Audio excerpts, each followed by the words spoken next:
Well, Gussie, it's lovely to see you. I know that you're an animal lover, but you and the Pet Shop Boys joined up for quite different reasons. How did it happen? Well, they like to tell the story that they sent me a tape, which was What Did I Do to Deserve This? They said that they sent me that for their first album. In fact, I was listening to them and sort of hovering in California and thinking, who are these lads? They sound really great.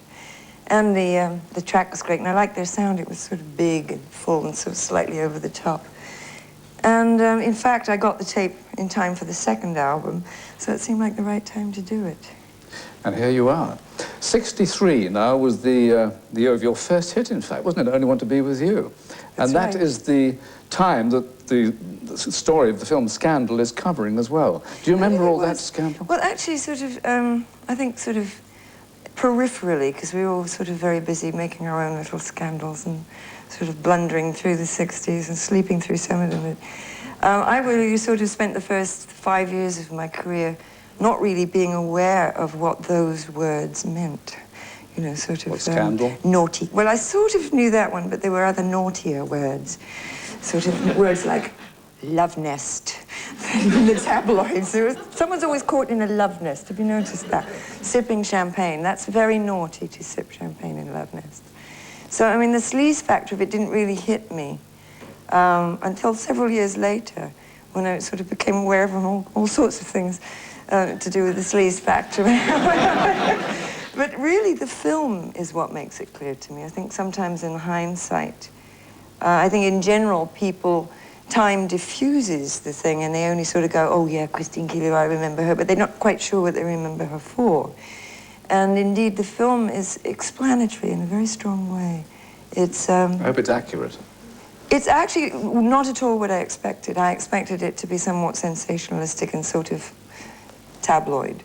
But actually, it's a romance, because I think that no one ever really concentrated on the fact that actually Christine Keeler was crazy about Stephen Ward and had very real feelings. But this gets the Guardian treatment, does it? Yes, it does indeed. Let us show a little of the video of the song. Of course, it's called Nothing Has Been Proved. Which I haven't seen. Oh, well, you'll enjoy this, because also it includes newsreel shots of the people actually involved in the scandal. Let's see it. Okay.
Well, you haven't seen it before, and you still haven't seen it. I still haven't seen it because I'm too short-sighted. I'm going, ah. You were on there, and it looked very nice. Was I on there? Yeah. You sure? Tell you what, though, this 60s revival that's going on, and is it all pure joy for you? I'm very grateful for the past, and I think there's a danger of revivals being faddist. And if you get, you know, it's rather like somebody redoing an old one of their songs. And it's sort of like being a one-hit wonder all over again. And I never really wanted to be tied in with the past. I'm very grateful for it. But I would never want to redo things. I'm glad that there's an interest in the 60s. Samantha Fox has done I Only Want to Be With You. Do you mind this? No, I think it's great. I wish I'd written it. But lots of old records get covered, you know, sort of stay around, they come around. Elvis Presley covered You Don't Have to Say You Love Me. Do you know that Ready, Steady, Go is being repeated on Channel 4? Have you actually seen that? Oh, yes, they've got videos out in the States of that. I mean, they really are amazing, aren't they? What a hair! She's... God, if you slept on it, you'd need a spanner to get it out. But it was live. Was it absolute chaos? Absolutely. I mean, it's just, especially the New Year's Eve ones. I mean, they were nuts because everyone was, you know, had far too much to drink. And, like, they used to announce people and they weren't there. I don't know, they passed out or something. I'm sure Sandy Shaw didn't pass out, but she wasn't there, so I had to do always something there to remind me with no shoes on. I know that. Because, like, there was no one to fill in.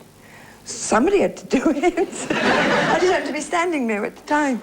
I also filled in for Gene Pitney once. That was interesting. Well, he's smaller than I am. What did you take off for that? I was wondering. I don't know. Weird? I don't know. And you interviewed as well on that show, didn't you? Yeah, I had 3 weeks off between the end of the Springfields and the beginning of me. And I got to be the MC, or commaire, they used to say, very posh, because they were still stuck with Hélène Corday, you remember? Yes. Very French. So commaire was the word, but actually we were just sort of doing interviews. And it was quite nerve-wracking, actually, because I can't see cue cards, so I had to remember everything, which is very dodgy. Dodgy indeed. Very dodgy. Your famous panda look. Now, I actually talked to you in the early 60s at Alexandra Palace in a little program called Town and Around, and then I couldn't see the eyes because you had the full panda. I probably couldn't see you. I know.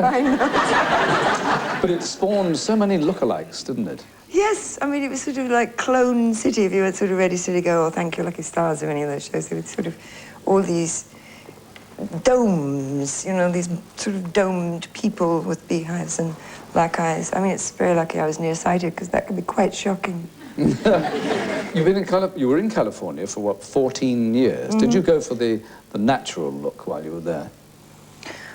No, I really sort of, I wish I could get a tan, but so many of my friends sort of turn into handbags. I'm not sure that they're friends after that, I come to think of it. But I think I'd rather be pale and moderately interesting than leather. But during that time, were you hooked on various addictions? I was addicted to all sorts of things in those days, and it was, so were so many of us. I mean, it was basically, I'm an addictive personality. I just ate 3 Mars bars, which is not a good idea to come on the Aspel show and do that. Energy, right? Energy. But I think a lot of us that went through the 60s went through a training period of being ravers. And I think it was encouraged. I mean, the more you sort of fell downstairs and got lunatic behavior, oh, she's a right card, isn't she? And actually, it worked for a while. It is a double standard, because I think there's nothing funny about a drunken woman, there's nothing funny about a very stoned woman, and yet, in a way, there's a mystique more for men. But if women have problems like that, I mean, it's ugly for anyone, in my opinion, and there were some problems. And that was 10 years ago. But it's not easy to get rid of. I wouldn't recommend joining that particular club, but everything's going fine. How did you stop then? It's not a matter of willpower, it's just a matter of really finding that you dislike yourself so much and you're behaving like such a complete creep. Some people never realize that about themselves, and I think it's a blessing. But so I didn't have to work at it. I did have a lot of support from people who'd gotten sober, gotten clean, and knew how to stay that way. It's very easy to stop drinking, stop doing drugs. It's not easy to stay stopped.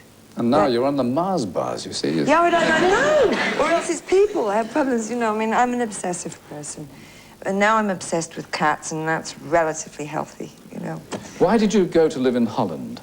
It was as close as I could get the cats to England from California, without them having to go through quarantine, but I got cold feet. They would have been fine in quarantine, and they will have to come in May. But I thought of moving in. It's a very nice little cell. They have these kennels out by the airport, and it's sort of red and it has bars on it. And I thought if I got a caravan in the grounds. I asked if I could work there at night. Because I'm an insomniac, I might as well clean litter boxes all night. And, you know, there are about 50 cats, and I like making cats comfortable. It's a whole new career. Well, there are no handbags in Holland either, I suppose. No handbags? Well, they all go to Spain and get like handbags. I'm very glad you're here, and I want, please, for you to go back to that first solo hit of yours. You I would, only wouldn't want to you? be with you. Just don't compare me with Samantha. Sing it, please. She's got bigger titties than I do. Oh.